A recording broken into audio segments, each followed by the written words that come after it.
Bienvenidas a Históricamente Lelas, un podcast del Núcleo de Historia Cultural. Las opiniones vertidas en este espacio son de exclusiva responsabilidad de quienes las emiten y no representan el pensamiento de la Universidad de Chile ni del Núcleo de Historia Cultural.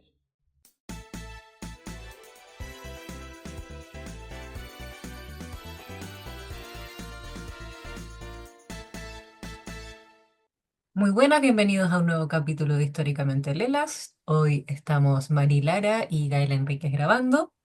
Nuestra compañera Londra no se puede incorporar a este episodio por motivos académicos y esperamos que muy pronto pueda volver. En el capítulo de hoy vamos a entrevistar a la periodista y escritora Erika Montesinos.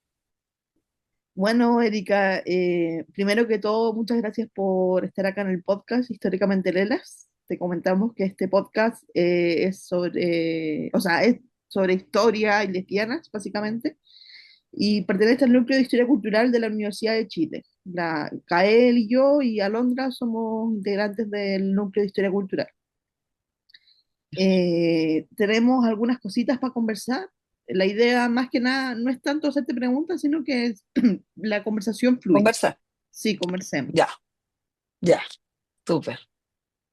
Lo, lo, Eh, lo primero es sobre que hablemos sobre el movimiento lésbico feminista, que está muy ligado también a lo que vamos a hablar después, como cómo surge el día y el mes de la diversidad lésbica y el caso de Mónica Briones también. claro. ¿Pero te empiezo contando eso o la génesis? Como el inicio, bueno, Si quieres saber, puedes empezar, perdón, si quieres puedes empezar presentándote tú. ¿Quién Ah, no, eres, no, sí, por Erika? supuesto, sí, sí, sí, pues sí, ahí me voy faltó esa parte, a ¿verdad? presentarme. ¿A dónde vas? ¿De dónde vienes? ¿Qué es de tu vida? A ver, bueno, ya me voy a presentar primero.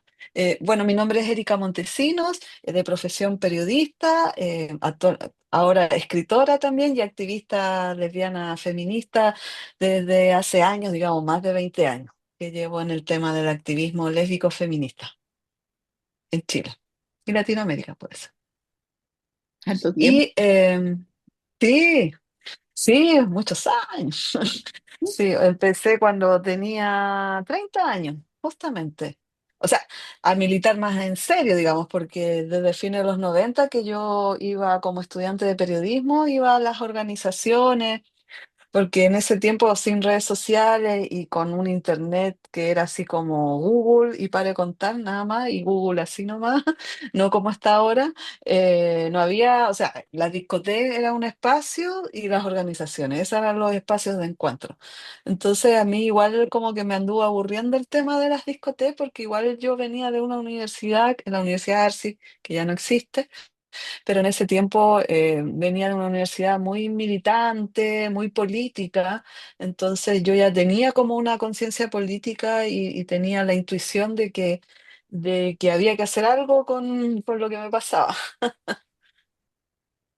Súper, qué interesante. Pensé que habías partido más de jovencita, pero no, o sea, No, o sea, sí, de hecho, siempre, o sea, el libro, Con mi recuerdo encendí el fuego, sobre la biografía de Mónica Briones, comienza ahí, yo comienzo contando, digamos, que yo estoy en una reunión de una organización lésbica a fines de los 90, y lo primero que nos cuentan esas activistas noventeras es el caso del amor. O sea, nos contaron lo que sabían, digamos, porque era ¿mm? un mito, era algo muy así, casi etéreo, ¿no? Eh, lo que se sabía solamente, y nos dijeron eso, entonces ahí yo fue la primera vez que supe de Mónica Briones, digamos. Entonces, yo como estudiante de periodismo que estaba a punto de egresar, me llamó mucho la atención, ya tenía como el bichito, digamos, de la vocación también, ¿no? La curiosidad, o sea, pero ¿qué pasó? ¿Qué hay más allá de eso? No puede ser que solamente sea un mito, haya quedado ahí como una mujer que mataron en una esquina y listo. O sea, bueno, y que la familia había tapado todo, también lo digo en el libro. Entonces, en ese tiempo yo ya participaba en organizaciones. Lo que pasa es que entre medio no era muy continua, ¿no? Incluso participaba participé en un programa de radio donde hice un espacio radial que se llamaba Rompiendo el Silencio en la radio Tierra, que tampoco ya existe, pero era una radio feminista en esa época. Y, y yo ya hacía algunas cosas. Lo que pasa es que entre medio hubo como una especie de pausa que tuve durante 2 años, me puse a trabajar en medios de comunicación y luego retomé el año 2002 y ahí ya había cumplido 30 años ya. Ah, Esa ya, es como la historia. una gran trayectoria. Sí, o sea, yo encuentro que en realidad ha partido como de menos de ser simplemente una joven que nadie conocía, muy curiosa, ¿no? Muy curiosa o con mucha energía, ganas de hacer cosas. Ahora yo creo que ha pasado bastante, o sea, lo que creo que nunca he perdido es ese entusiasmo, ¿no? El entusiasmo de seguir haciendo cosas, digamos, por la comunidad donde siempre mi norte fue el tema de la visibilidad, ¿no? O sea, yo tomé conciencia de eso desde que empecé a militar, se podría decir de alguna manera. Tomé conciencia sobre la invisibilidad que nos afectaba a nosotras como lesbianas, que nos asumía como lesbianas y el peso que tenía la palabra. Entonces, como que me propuse con otras compañeras sacarle ese peso, ¿no? Pero no lo hacíamos con diferentes acciones. Creíamos firmemente que cualquier aporte, cualquier acción podía llevarnos ya a una especie de instalar nuestras voces y el discurso en las narrativas que no estaban ni siquiera dentro del movimiento LGBT, donde a veces éramos la letra. Que hoy se sabe por qué va primero, ¿no? Hay ciertas teorías de por qué la L va primero, pero en general no estábamos muy consideradas dentro del movimiento políticamente hablando, ¿cachai?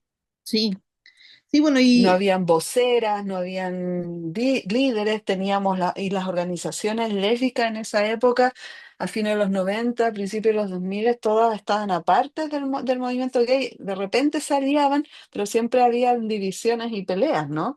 Por estas diferencias que había, ¿no? Que muchas también denunciaban, ¿no? Del tema de la invisibilidad o que no las hacían participar, ponte tú, en los comités políticos de las organizaciones. Entonces creo que ahí había una gran lucha que dieron y que bueno, que yo también después me metí, que dieron muchas lesbianas a fines de los 90 y principios de los 2000 para tener un espacio también de vocería y reconocimiento político, pero muchas empezaron a inaugurar sus propias colectivas y organizaciones porque sentían que ese era el camino, ¿no? Y que donde iban a tener plena autonomía de las decisiones y miradas masculinas también muchas veces. igual, si nos vamos un poquito más para atrás, está, bueno, está Yukelén, Sí. eh, Yo no, o sea, bueno, sí, perdón, disculpa, sigue no, sí, no. tranqui. Bueno, está Yukelén, que la primera agrupación lesbo feminista del movimiento lésbico, Lea, después, bueno, ya pasan a los 90 lo que hablas tú. No sé si nos puedes hablar sobre no recuerdo si Rompiendo el Silencio estaba el bloque lesbo feminista, el bloque lésbico, perdón.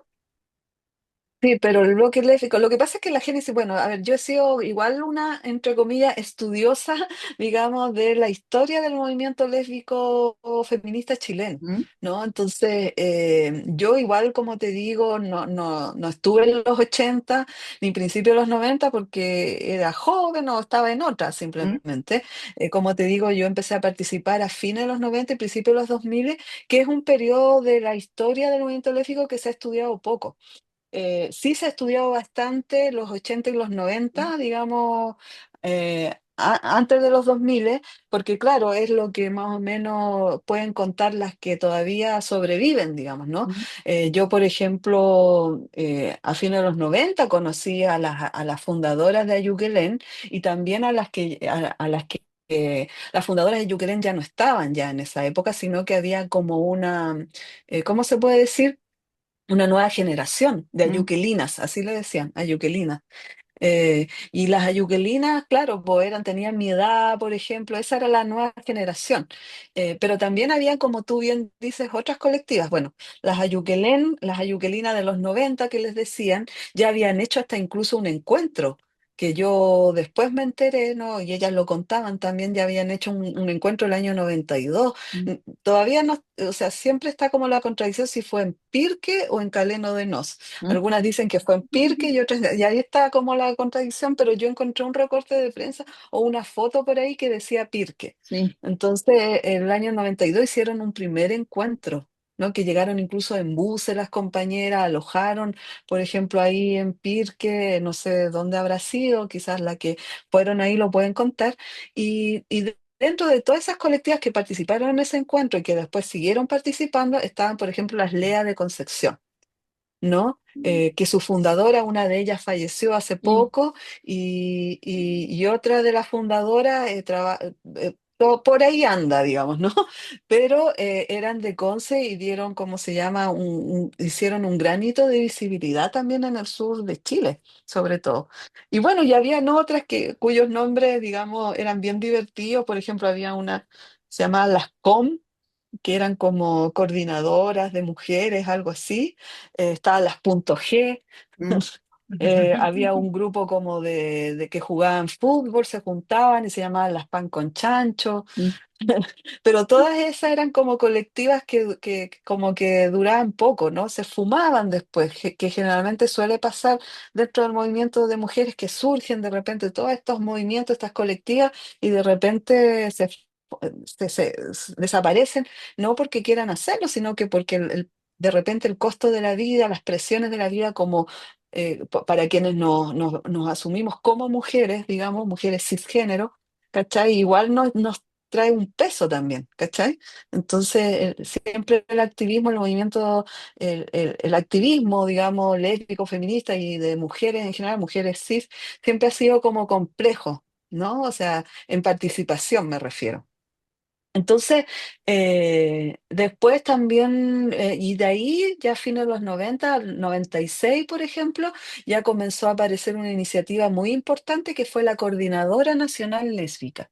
Y la Coordinadora Nacional Lésbica, que nació creo el 96, sí, o el 95, 96, se trataba un poco de agrupar a todas estas pequeñas colectivas que andaban por ahí pululando, incluso las mismas ayuquelinas, de hecho, las que impulsaron esta coordinadora nacional lésbica fueron las ayuquelinas de los 90. ¿No? Entonces ahí llegó también, hubo una persona que fue la coordinadora, que era Marlore Morán, mm, que fue una activista muy reconocida en esa época y era la más visible, ¿no? A fines de los 90 era la que salía en programas de televisión, esos programas de televisión terribles que hacía en forma especial, mm, ¿no? Muy sensacionalista, con el rostro tapado. Bueno, ella era la única que salía en esos programas de televisión a rostro descubierto, ¿no? Entonces hay que reconocer eso de la Maloré. Entonces, bueno, la Coordinadora Nacional Lésbica al final se hizo tan así como empezaron a desaparecer estas colectivas, fue quedando como una entidad única, ¿no? Es decir, como solamente la Coordinadora Nacional Lésbica era como ya en sí una orgánica.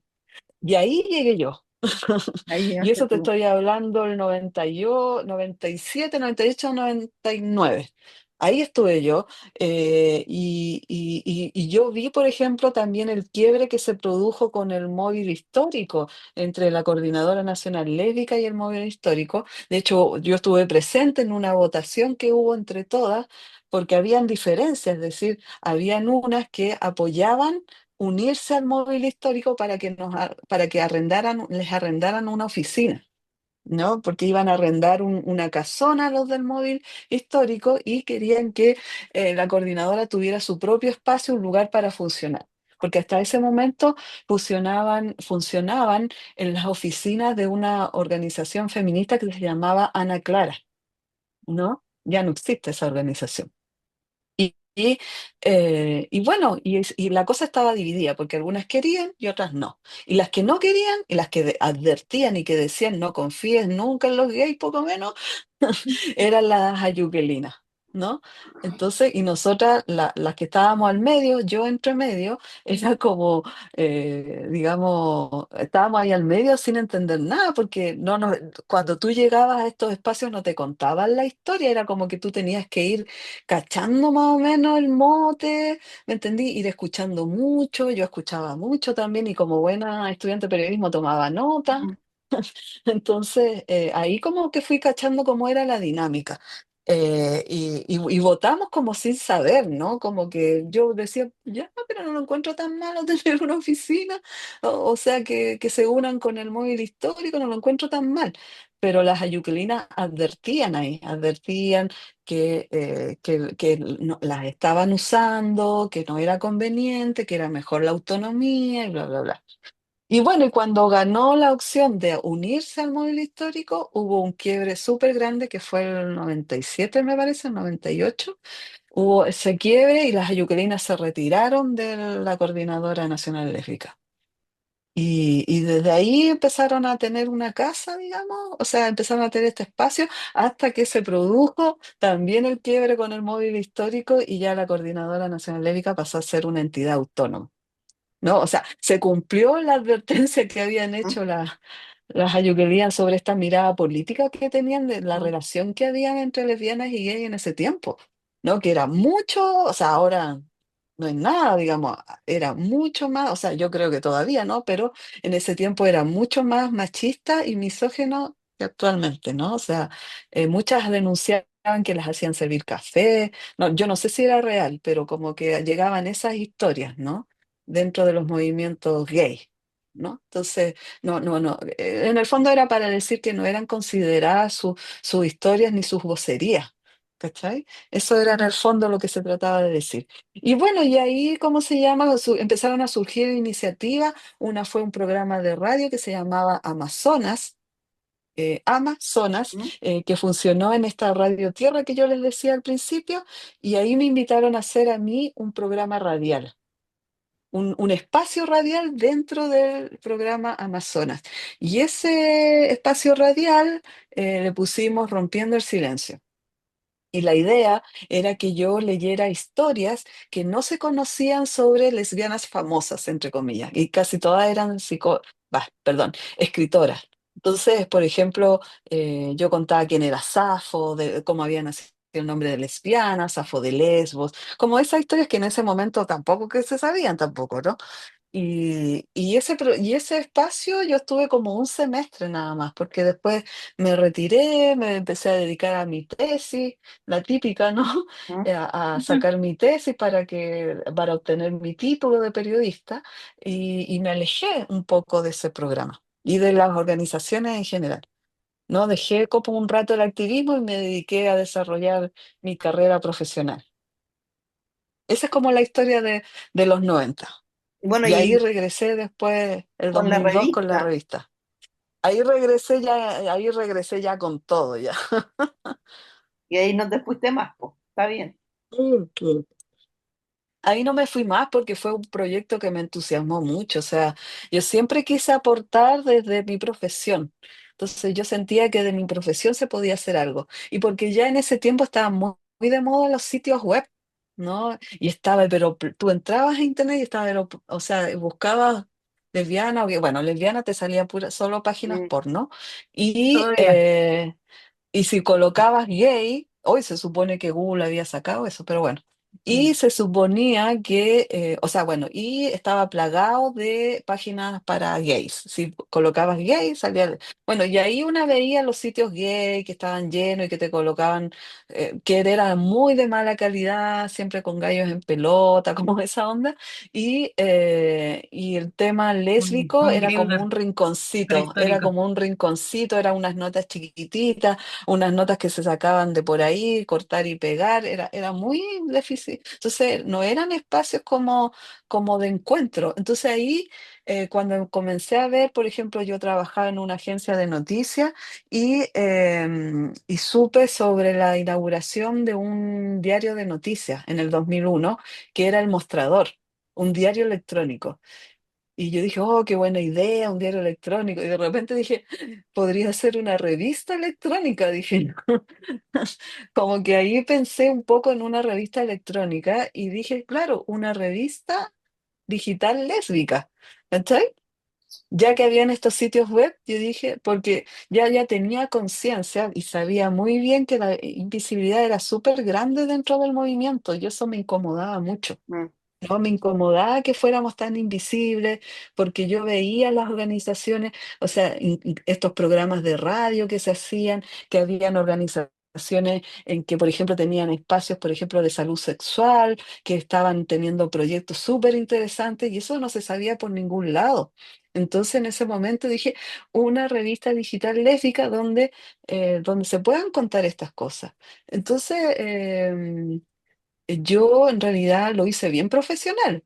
O sea, como que como todas las cosas que siempre hago, trato de hacerlas bien profesionalmente y yo reporteaba. No es que yo venía y copiaba una nota internacional y la pegaba. No, yo salía en ese tiempo con grabadora en mano a entrevistar a las personas, iba a las marchas y hacía notas sobre la marcha. Yo iba con una amiga fotógrafa, no había todavía ahí el teléfono, no se sacaba Mm. fotos, sino que tenías que tener una fotógrafa. Entonces yo hacía esa pega.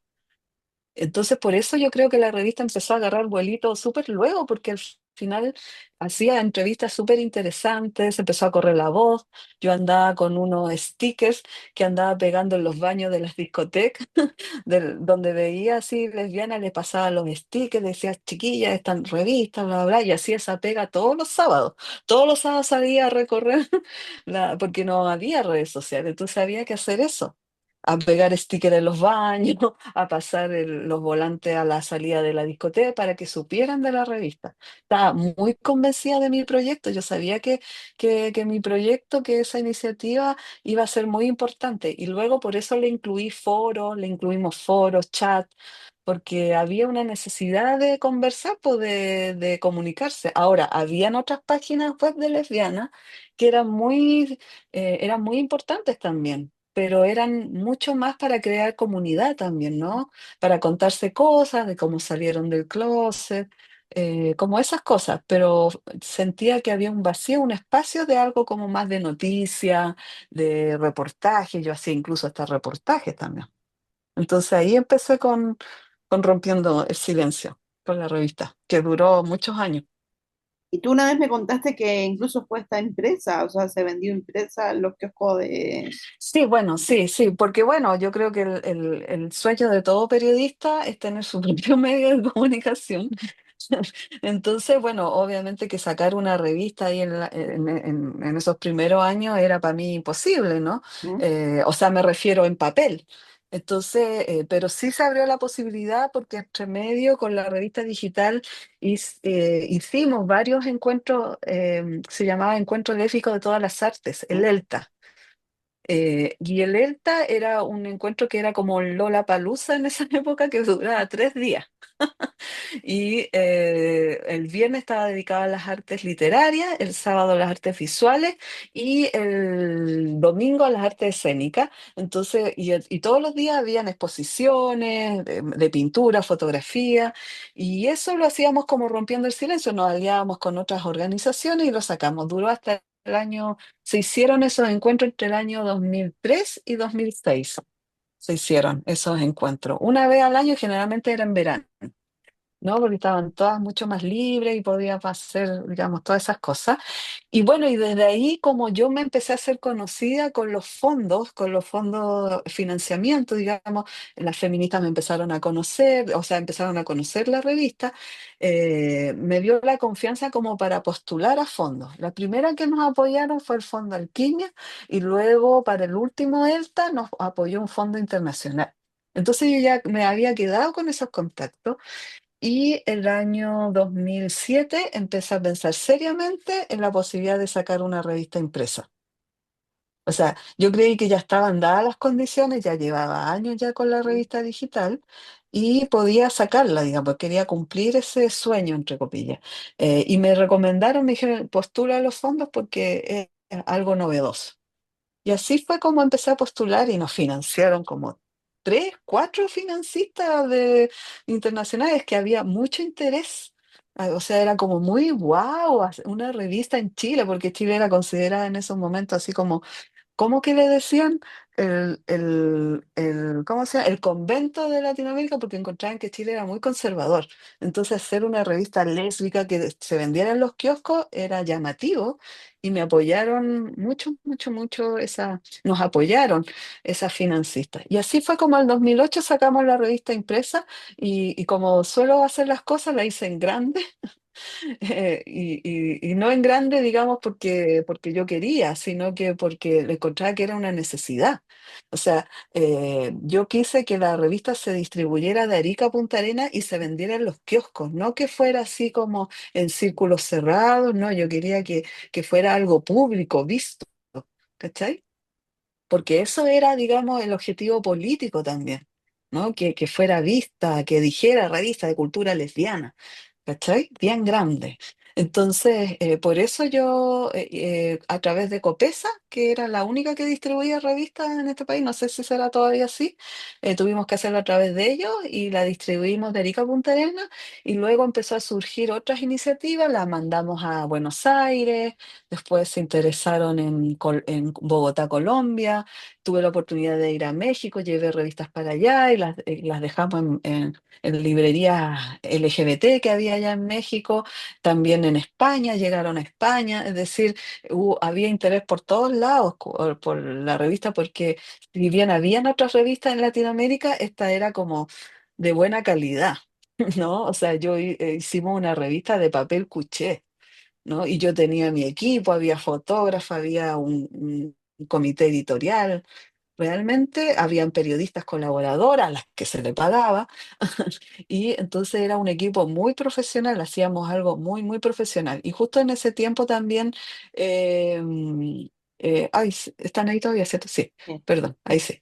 Y justo en ese tiempo también apareció una revista que era una revista gay, apareció junto con nosotros que se llamaba GC, algo así, que era una revista gay, también papel cuché y todo, y nos escribían muchos gays diciéndonos que preferían leer la nuestra, ¿no? A pesar de que no fuera gay, digamos, pero preferían porque encontraban que los temas eran mucho más, digamos, y no solamente los temas que hicimos eran de contenido lésbico, porque hacíamos temas de contingencia, incluso hablábamos del momento político, incluso habían comentarios, pero tratábamos de mezclar las cosas, no era una revista aburrida.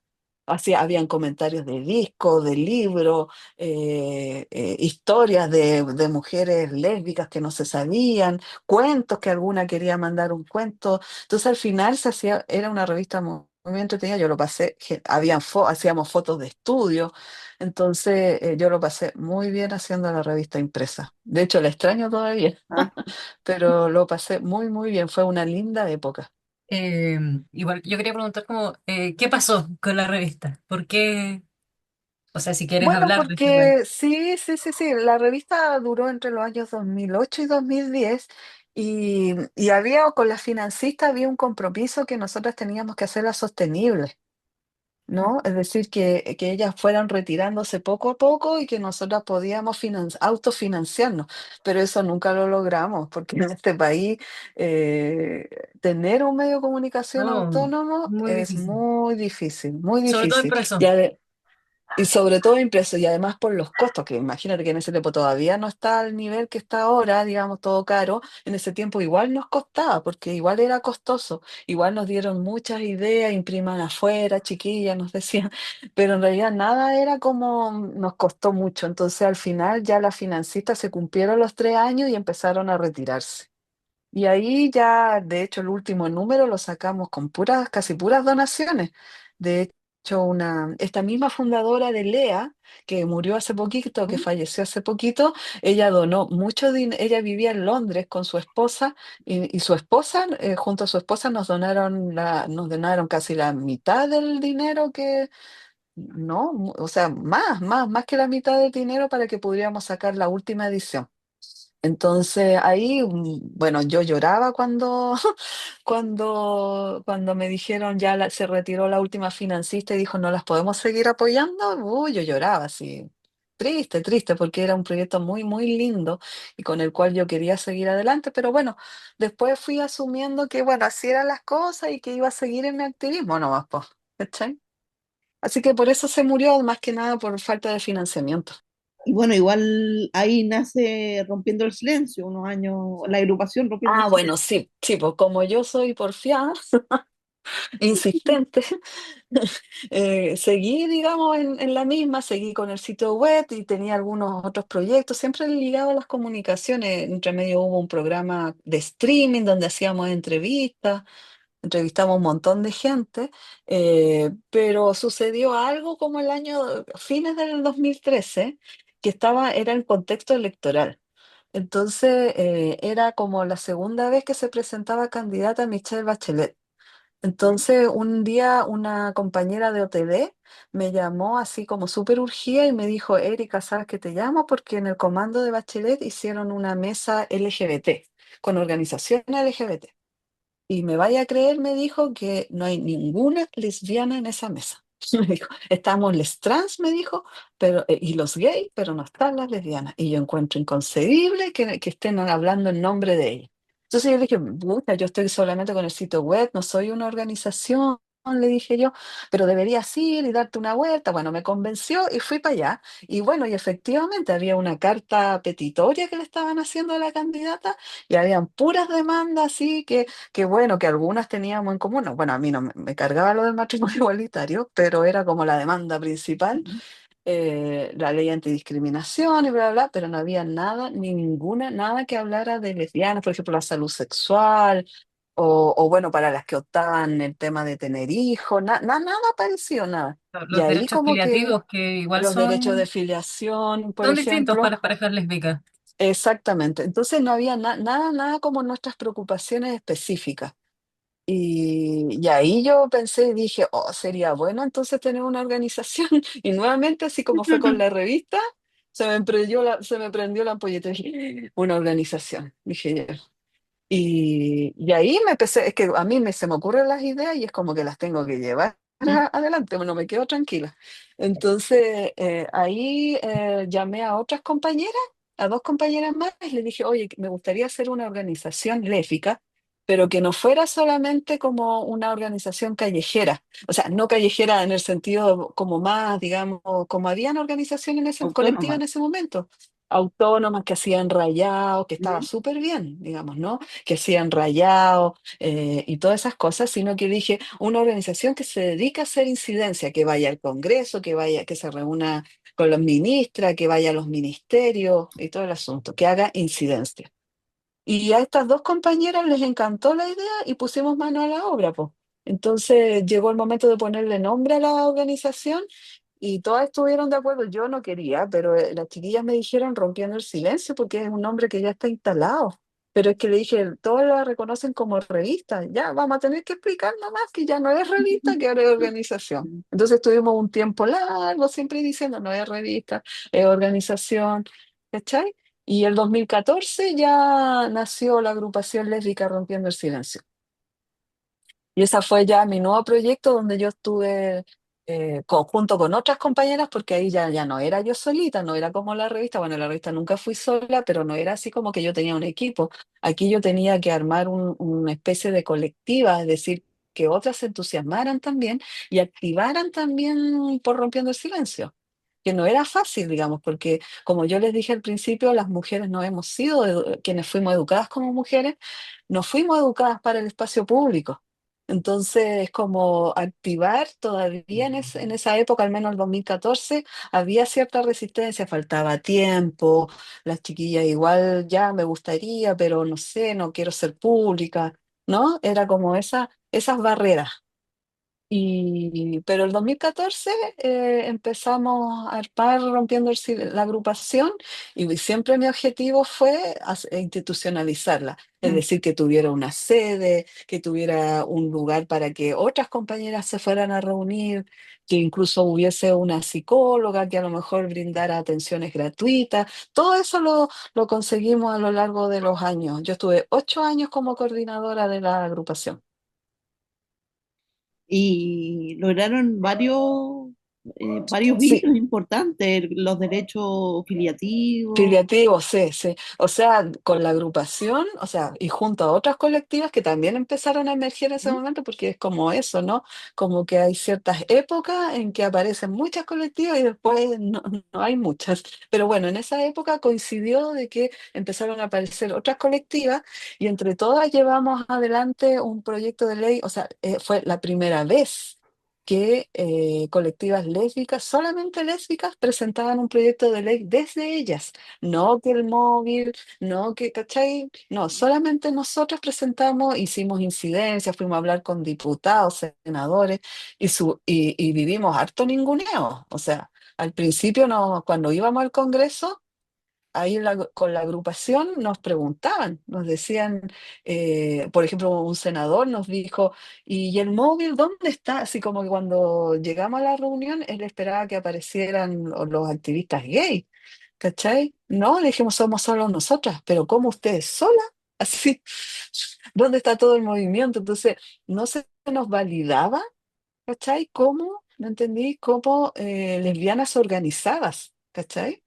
Se nos validaba siempre como acompañantes de los gays, como parte de las organizaciones gay, pero no como organizaciones lésbicas autónomas, como que no les cabía mucho en la cabeza. De hecho, otra diputada parece que nos dijo por ahí, o senadora, no me acuerdo bien, no, pero yo estoy por la unidad del movimiento, ¿cómo esto que ustedes andan solas? Entonces, andar sola, ¿cachai? Las frases que usaban, andar sola. Entonces, esas cosas nos decían y tuvimos que aguantar harto en realidad, digamos, ¿no? Como para que nos validaran. Eso era en el Congreso, porque en los ministerios, en políticas públicas eran muy diferentes, porque Bachelet, el segundo gobierno de la Bachelet, tuvo mucho esta cosa de puertas abiertas a las organizaciones y ya nos recibían en el Ministerio de la Mujer, ya hacíamos actividades con la ministra, en el Ministerio de Salud hicimos una mesa de trabajo por la salud sexual Mm. lésbica, que ahí también tuvimos otro hito cuando lanzamos la Corta no campaña seas Torta no pastel, seas pastel sí. y se convirtió en un viral, me acuerdo, ¿no? Y imagínate que ese video lo hicimos con 100 lucas. Esa era la plata que teníamos para hacer el video, pero fue tan potente porque yo privilegiaba, siempre le decía a mis compañeras, una campaña comunicacional, chiquillas, siempre. O sea, hagamos una cosa, pero siempre tomemos en cuenta la difusión. ¿Cachai? Porque siempre he sido de la idea que la cosa se tiene que saber, no que tengamos que ir entre nosotros nomás, pues se tiene que saber. Y logramos eso también, que instalar de la preocupación de la salud sexual, porque las organizaciones gay no lo hacían, después lo empezaron a hacer. Mm. Después, cuando nosotras aparecimos mostrando esa preocupación. Lo mismo que los derechos de filiación, nadie pescaba ese tema, los gays no les interesaba, ¿cachai? Entonces fuimos nosotras las que instalamos ese tema y bueno, y así mismo también después nos quitaron lo incluyeron en el matrimonio igualitario, po, Mm. ¿cachai? Porque ahí, bueno, tienen mucho más manejo político ellos que en ese tiempo tenían mucho más, po, ¿cachai?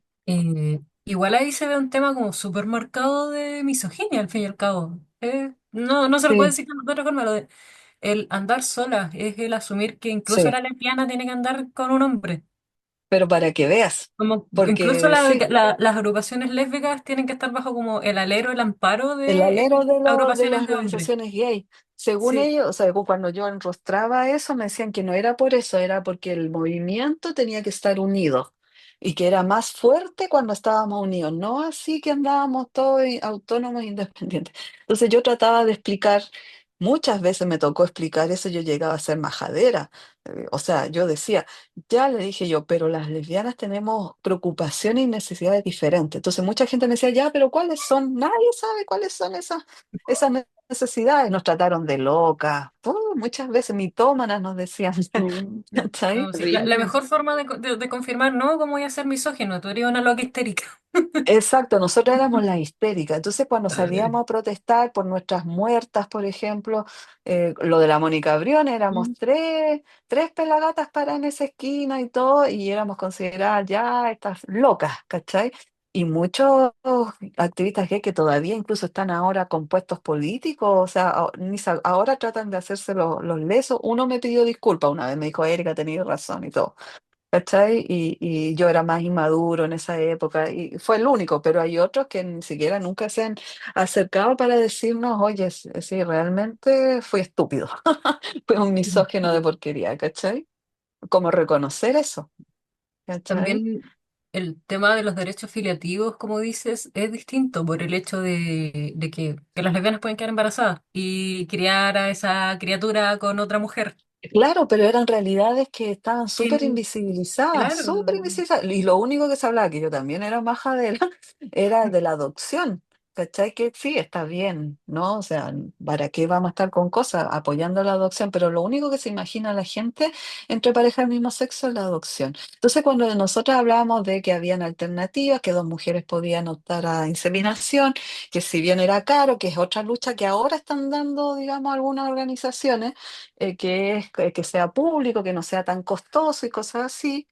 Pero en esa época decíamos que habían otras alternativas y la gente quedaba así como, oh, no sabía, como que sí, como que nunca se me era ocurrió. increíble. Sí, es que era increíble. Yo te juro que Claro, iba a porque, las entrevistas y era como que yo decía, cómo tanta invisibilidad, cómo tan falta de interés de la gente? O sea, no, realmente heavy.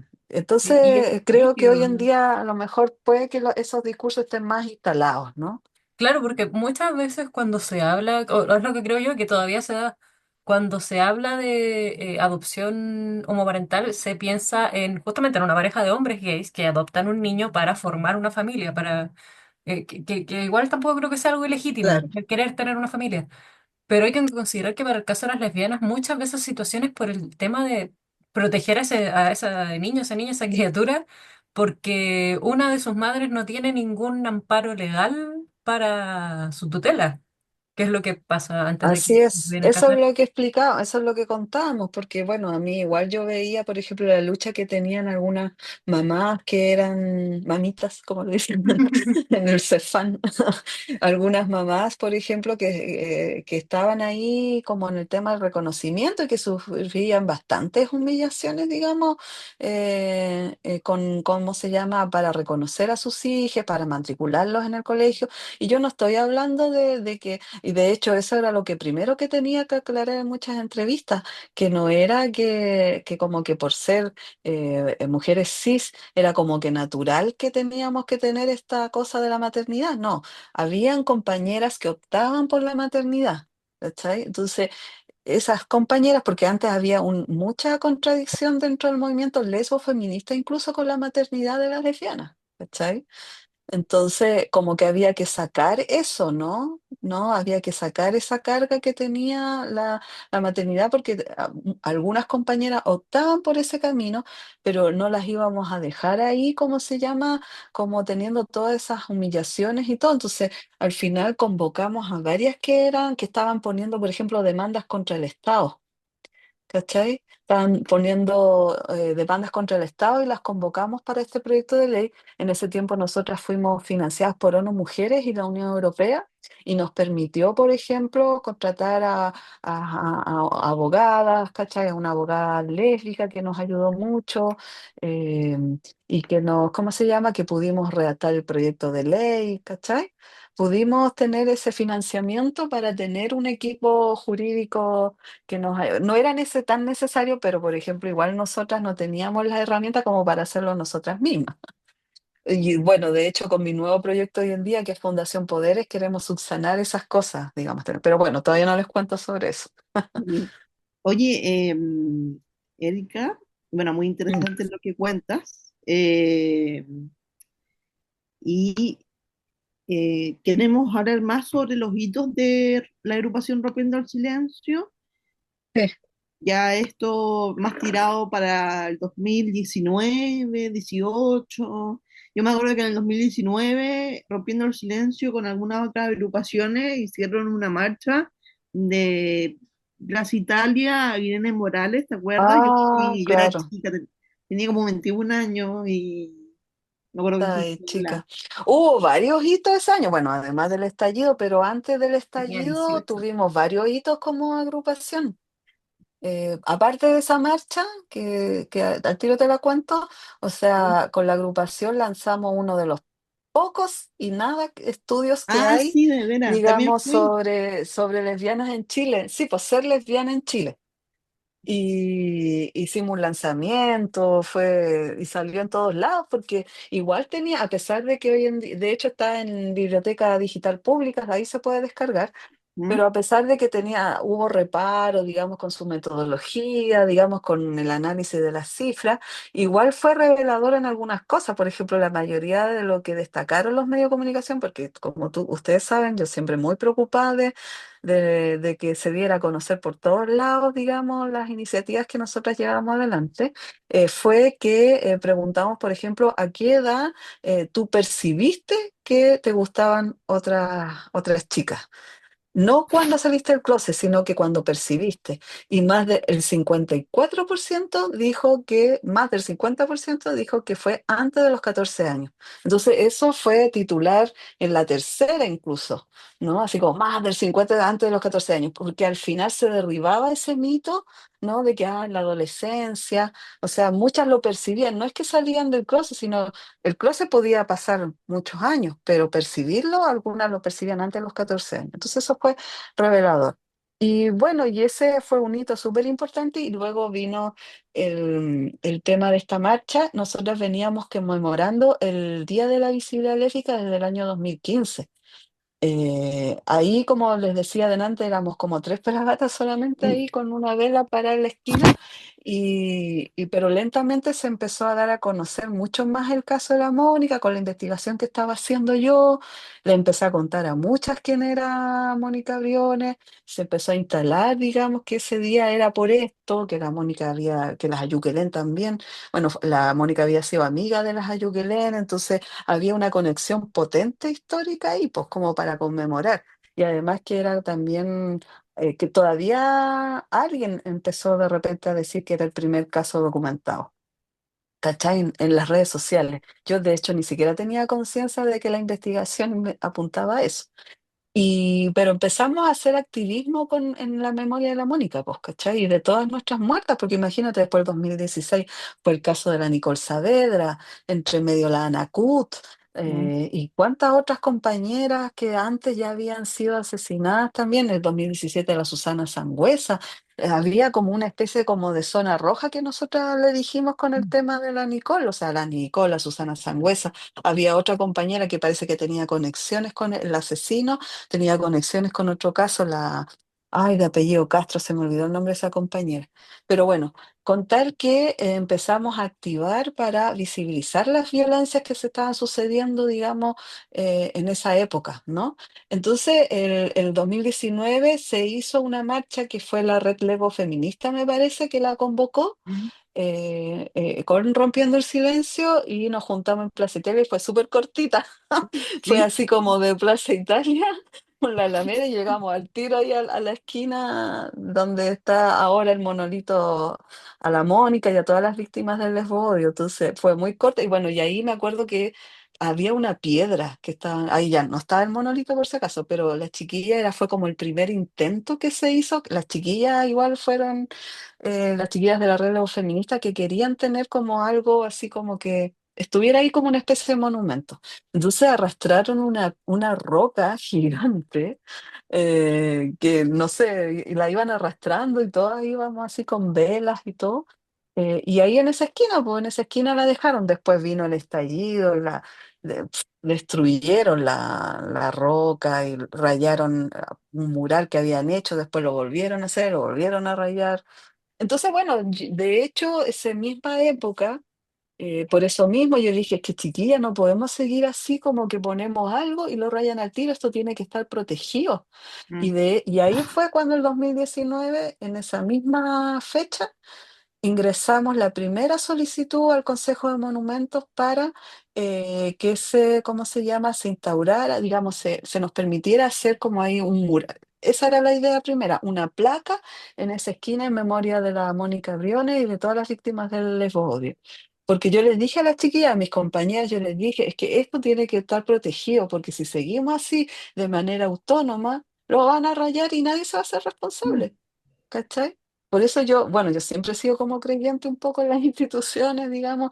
Yo sé que las compañeras me dicen, pero Erika, sin permiso, y nada más. Yo digo, pero es que sin permiso Mm. pasa esto, po. Lamentablemente así son las reglas. Entonces, bueno, esa vez lo ingresamos y íbamos súper bien, pero vino el estallido y quedó ahí detenido.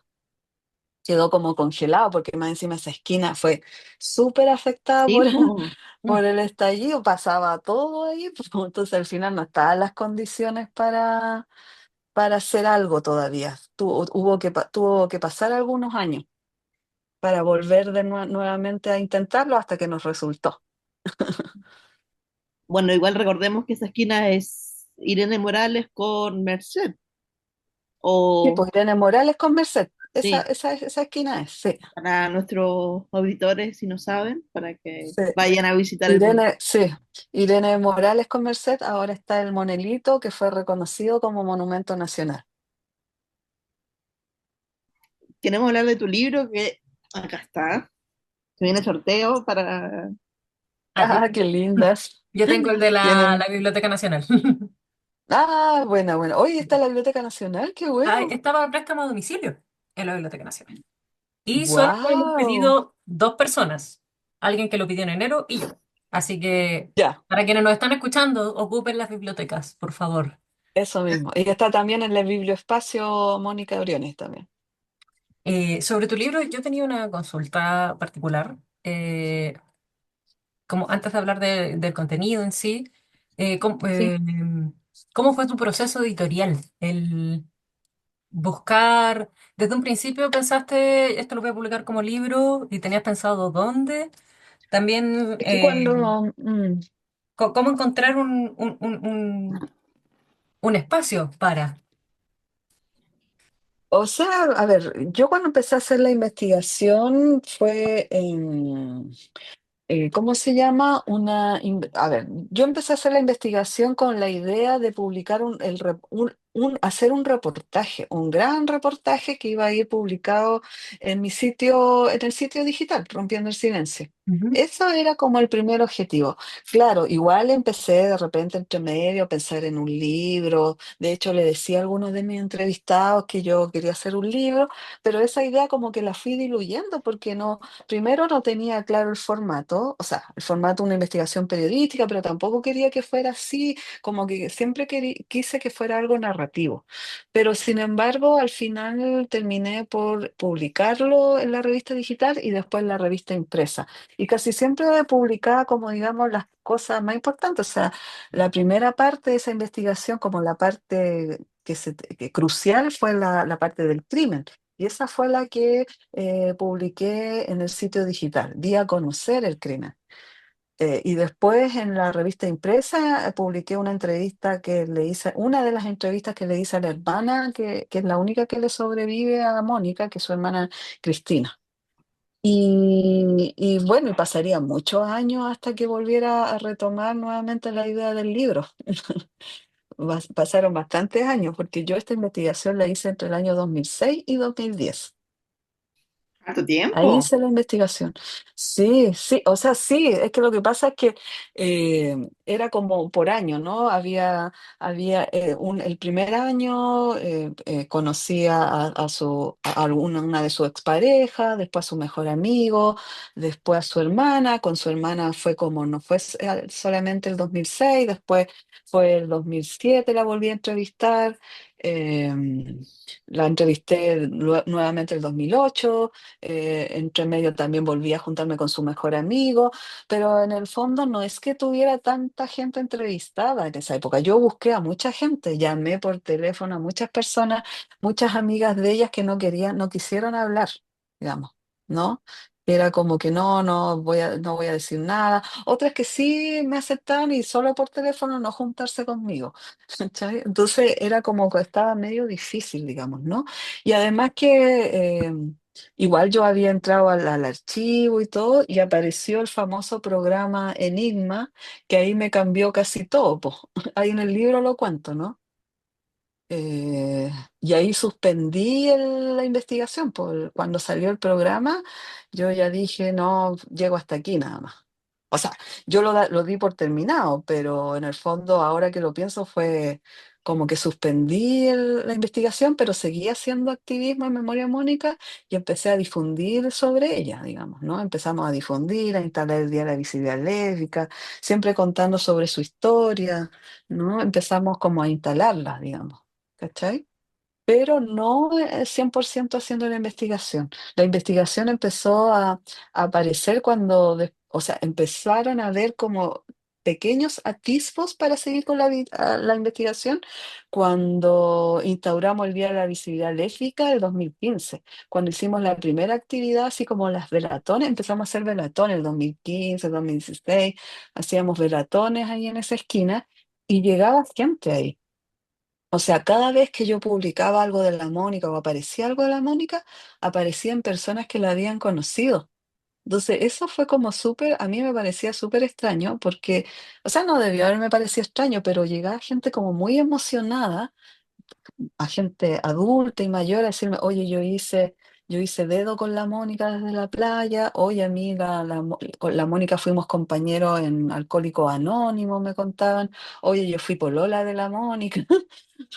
¿Cachai? Yo fui la primera pareja y me mandaban fotos de ella, por ejemplo, Mm. esa foto que sale en la playa, una de sus últimas parejas me la mandó, ¿cachai? Un chico, o sea, ya un hombre mayor ahora, me decía, oye, a mí la Mónica me dibujó en la playa cuando tenía 20 años y me mandó el dibujo. Después un colega periodista subió una escultura de la Mónica diciendo, esta escultura, Mónica, Mónica Briones le regaló esta escultura a mi papá, cuando mi papá estaba vivo, y yo la tengo en el living de mi casa. Ah, Y todo eso por redes sociales, y decía, y todo eso, ¿sabéis por qué era? Porque nosotras hacíamos el Día de la Visibilidad Lésbica, porque en las redes sociales yo decía, ya chiquilla, yo hacía una preparación para el Día de la Visibilidad Lésbica. Entonces yo decía, chiquilla, como estaba de moda Twitter en ese tiempo, X hoy en día, y mm, decía, vamos a hacer que Día de la Visibilidad Lésbica sea trending topic. ¿Viste que estaba como de moda hacer eso? mm. Entonces, todas tenemos que tuitear al mismo tiempo, Día de la Visibilidad Lésbica, Día de la Visibilidad Lésbica, y contar No, lo pero de eso la está súper Mónica, y bla, bla, bla. bien, porque así la gente se Ya, entera. Así gente que bueno, no y tiene así idea de qué es fuimos, y bici. así empezó, claro, y así apareció gente, por ejemplo, apareció este colega, oh, yo sí, yo tengo una escultura de la Mónica Gabriel, empezaron a aparecer cosas, un montón de cosas por todos lados. Y al final eso lo fue instalando y de repente el mismo gobierno, que fue el gobierno de Bachelet, fue quienes empezaron las autoridades de gobierno a acordarse el día. El primero que lo hizo fue el ministro que había en esa época, no me acuerdo cómo se llamaba, era un gallo bien simpático, el ministro de Cultura. Este día de la visibilidad lésbica, y nosotros, el ministro de Cultura, dijo, tuiteó por el día de la visibilidad lésbica. Y para nosotros era como un triunfo, pues, ¿cachai? Y así de a poquito los políticos, la gente, ¿cachai? Las feministas comenzaron a agarrarnos en serio, este es el Día de la Visibilidad Lésbica, ¿cachai? Y ya De a poquito. está súper instaurado, yo Ahora está creo, súper sí, po. instalado, pues, ¿cachai? O sea, y hasta hubo polémica entre medio también, ¿cachai? Entonces en el fondo yo creo que, bueno, todo lo del libro ha sido como de menos a más. Y bueno, y después de todo eso, de haber hecho todo ese activismo, el año 2022 yo entré a hacer primero hace tiempo estaba en talleres literarios yo, que estaba retomando mi escrito, pues siempre yo he escrito desde niña, entonces yo dije, voy a empezar a hacer talleres literarios y me metí a un diplomado de escritura creativa. Y en ese diplomado, ese año había que presentar un proyecto, ¿cachai? Y ahí como que de repente dije, podría presentar lo de la Mónica, pues, ¿cachai? Eso que siempre había dicho que podía escribir y bla, bla, bla, pero yo volví a lo mismo, que yo no quería que fuera un libro periodístico, 100% periodístico, yo quería que fuera más literario.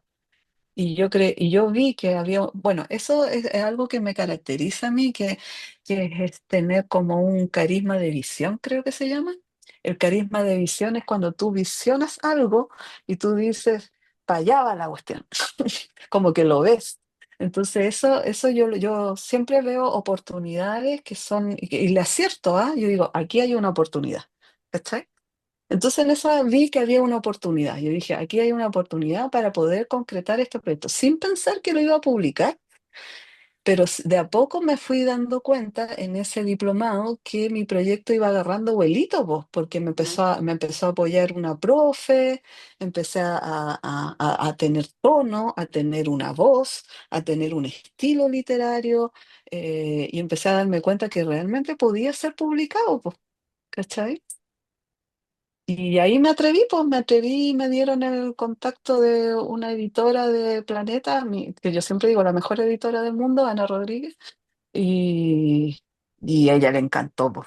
Me dijo, pero así, me dijo, hay que publicarlo al tiro, y yo quedé para adentro, así no lo podía creer, porque yo me arriesgué y dije, a ver, intentemos, y se me dice, yo era más que me iban a decir que no, que me iban a decir que sí, po, ¿cachai?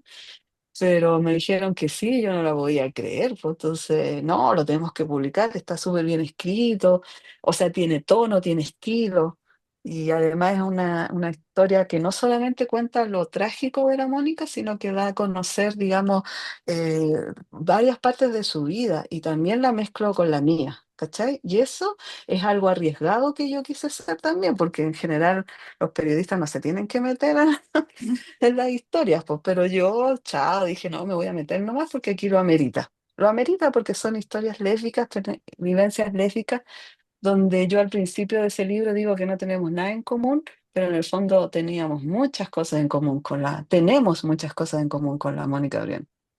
Mari, adelante. Yo estoy lista con las preguntas, creo que... No sé, igual sentimos que hacer una pauta muy estructurada era limitarte un poco. Eh, Sí. o sea, sobre todo alguien que tiene una trayectoria como la tuya, que has estado es que sí, o sea, yo sé que uno intenta ser humilde, pero que has estado en varios espacios muy importantes del movimiento lésbico en Chile.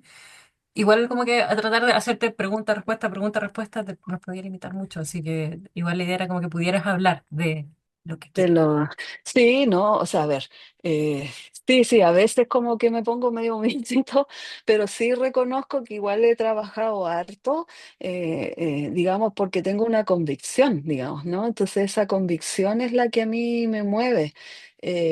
Una convicción como súper, que no es solo para mí, porque yo sé que algunas personas tienden a pensar que una quiere destacarse una, o que quiere solamente figurar o cosas así, pero en el fondo yo creo que va más allá de eso, o sea, el tomar conciencia sobre nuestra invisibilidad política sobre todo, me ha dado como N fuerza para seguir adelante haciendo como N cosas, digamos, yo creo que rompiendo el silencio, el activismo que hice ahí, que hicimos ahí, y que muchas veces yo también empujé muchas veces a mis compañeras, yo a veces igual sentía que tenía que empujar, así como que a veces yo le decía a mis compañeros en los tiempos de la revista impresa, y decía, hoy siento que tengo como que empujar un tren, ¿no? Para que mis compañeras tomaran conciencia sobre la importancia de hacer, de tener vocería, de ser visible, no solamente eso, sino que de hacer un cambio cultural con respecto a las lesbianas, que nosotros teníamos que dejar de tener vergüenza. Eso era lo que yo sentía a veces de nuestra sexualidad, de nuestra orientación, y sacarle esa carga que yo les dije al principio, esa carga que tenía la palabra lesbiana, así como que bajábamos la voz. Yo siempre fui muy majadera y en redes sociales, cuando se dio la oportunidad de las redes sociales, fui muy majadera con el tema, ¿no? Oye, decían, ay, mujer homosexual, dije, mujer lesbiana, mujer gay, mujer lesbiana. Y después dije, sácale mujer, lesbiana. Entonces, así, a cada rato le decía incluso a los periodistas, en las redes sociales, enfrentaba, ponte tú, a varios diciéndole, no se dice así, se dice lesbiana, ¿cachai? Entonces, en el fondo, era así como militante de la palabra lesbiana, porque yo sabía que sacándole, digamos, ese peso, las cosas iban a ser fáciles. Y bueno, y el tiempo me fue dando la razón, porque hoy en día las más jóvenes, las nuevas generaciones, pucha, están totalmente relajadas con el tema, y ya nadie en los medios baja la voz ni dice lesbiana así bajito, todo el mundo dice lesbiana, ¿cachai? Ya no es un insulto y un garabato, y si alguien lo sigue usando es para la risa, ¿cachai? Que lo use como insulto, ¿cachai? Pero antes no era así. Entonces yo creo que eso me motivaba, y me motivaba mucho, mucho, mucho a hacer ese cambio, aportar a ese cambio cultural. O sea, esa era mi norte, aportar ese cambio cultural donde pudiésemos o aminorar en cierta medida, yo sé que no lo voy a conseguir porque eso sería pretencioso, ¿no? Pero aminorar de alguna forma con ese aporte la violencia que hay hacia nosotras. También, que todavía sigue el lesbodio, o sea, cada vez que se habla de la Gabriela Mistral, ¿cachai? Ay, Con, sí, cada como vez su que se habla orientación sexual no era lo más importante de ella, que al fin y al cabo es una excusa para no mencionar eso su es lo que orientación dicen, sexual. ¿no? Y cada vez que se habla de la Gabriela Mistral que era lesbiana o algo así, que al embarrar las redes sociales y salen los partidos y sale todo el mundo, el gobierno tiene que estar haciendo la conmemoración así, tratando de hacer la piola con el tema de su lesbianismo, entonces hay cosas que persisten todavía. O Me sea, gusta mucho creemos que que no, pero sí persisten. Entonces, por eso hay que seguir trabajando. Yo al menos ahora estoy en otros frentes, claro, estoy más en el tema de la escritura, estoy con mi nueva fundación, Fundación Poder LGBTQ+, pero obviamente que mi corazoncito siempre va a estar en el tema lésbico. O sea, siempre va a estar ahí, siempre voy a estar impulsando iniciativas que tengan que ver con la visibilidad de las lesbianas, digamos. ¿Cachai? Y no voy a hablar, porque a veces me dicen, ¿y las bisexuales? Y no sé qué, pero no voy a hablar en nombre de las compañeras bisexuales, porque yo sé que las compañeras bisexuales ahora están organizándose, están haciendo sus encuentros, están súper bien. La agrupación ahora es agrupación lésbica y bisexual. Decidieron mis compañeras, yo ya no estoy en la agrupación, son nuevas generaciones que están ahí ahora, ¿cachai? Pero obviamente que yo voy a apoyar en todo lo que se pueda, digamos. Eso. sí, no quiero decir como muy cortito que sobre Gabriela Mistral me gusta mucho que en junio el GAM puso una foto de ella con Doris Dana con una frase alusoria a su orientación sexual en el frontis Sí, del GAM, sí, en el gigante, frontis, enorme, que uno le veía justo precioso, el cielo. sí. Sí, le saqué foto de Sí, día, no, no, sí. muy linda Sí, esa. sí, sí, hay esos gestos igual, o sea, son gestos realmente importantes que se hacen, digamos. Pero persisten estos sectores conservadores que tienen mucha influencia en las políticas, en la institucionalidad, ¿cachai?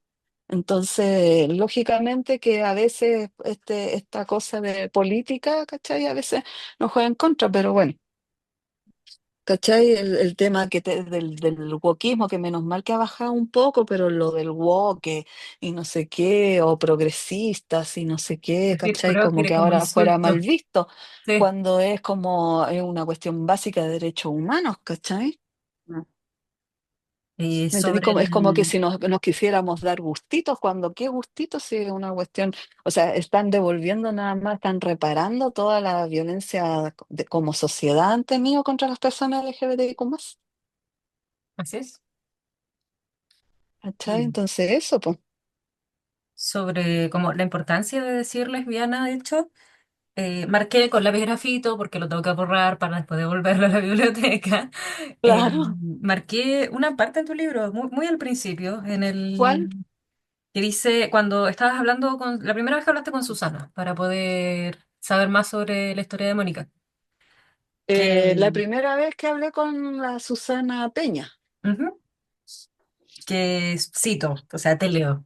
Me pregunta si es por un interés activista o será usado con fines periodísticos. Le digo que ambos, y me doy cuenta de que he cometido un sacrilegio de indefinición. Y me apuro a explicarle que es así porque se trata de una mujer lesbiana. También lo soy y entiendo que la palabra no me pesa. Hace mucho que ya no, pero es bueno repetirla, como si las palabras perdieran volumen y se aligeraran. Sí, pues sacarle el peso que tiene la palabra. Bueno, por eso lo puse ahí, pues, ¿no? Y le coloqué eso, ¿no? Es como si cuando lo repites tantas veces y lo dices y no solamente por repetirlo, sino que es como que la palabra la tienes así ya tan incorporada, que es como dice ahí, pues como que perdiera peso, ¿no? Como que fuera más liviano, tú te sientes más liviana, ¿cachai? Cuando sabes realmente el significado que tiene, ¿cachai? Que más encima es súper poético, ¿me Sí, es una entiendes? palabra muy Entonces, linda. y no es patologizada, o sea, fue patologizada, pero no tiene un origen patologizante, ¿cachai? Entonces, en ese sentido, ¿cachai? Por eso yo puse eso en el libro, ¿no? Porque realmente a mí me pasó así, pues, ¿no? O sea, en el fondo, cuando yo empecé a decir, sí, soy lesbiana, ya no. O sea, bueno, yo no sé si alguna vez yo creo que sí lo hice. Yo creo que a fines de los 90 sí lo hacíamos, que bajábamos la voz, como que teníamos un poco de miedo y bla, bla, ¿cachai? Pero después ya no, pues, ¿cachai? Después ya no. Entonces, en ese sentido, creo que esa parte es muy reveladora de eso, pues. Sí, y también esto de como de el decirse lesbiana para explicarle a otra lesbiana que no viene desde una curiosidad como periodística morbosa, sino que es al fin y al cabo, es parte de, ser parte de la palabra que se usa tanto, de una misma comunidad. Claro, exactamente. ¿Cachai? Eso. Es como, claro, es ser parte de lo que tú dices, es sentirte parte. Ujú. Es como ser parientes, o sea, no necesariamente nos vamos a llevar todos bien y todo eso, pero pertenecemos a Somos una misma... compañeras. Somos compañeras, sí. Eso, Yo lo asimilo mucho a ser pariente porque a veces uno tiene parientes que caen muy mal, pero es parte de una familia al fin y al cabo. claro, claro. Eso es verdad. Pongamos la voz de la Londra en el disclaimer. Así no es Sí, como, sí, es como, es ella. Ella ya es la voz del principio de los capítulos. Ay. Sabéis que no tengo cenicero y estoy usando una cascarita de naranja. me encanta.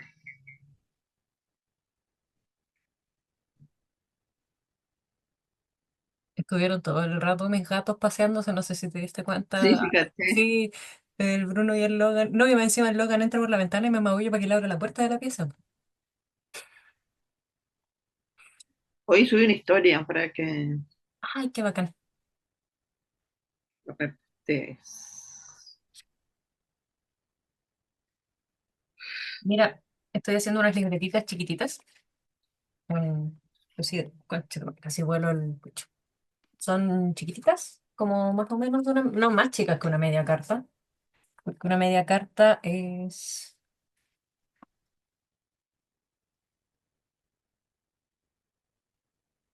esto es una media carta, son un poco más chiquititas, pero mira, tienen monitos. Ah, yo la quiero. Dice, nadie sabe que soy lesbiana. Ya. Todo el Oh, mundo, qué pero bonito eso. ¿la estoy vendiendo? Sí, estas Te compro chiquititas, una, tú no me paguen.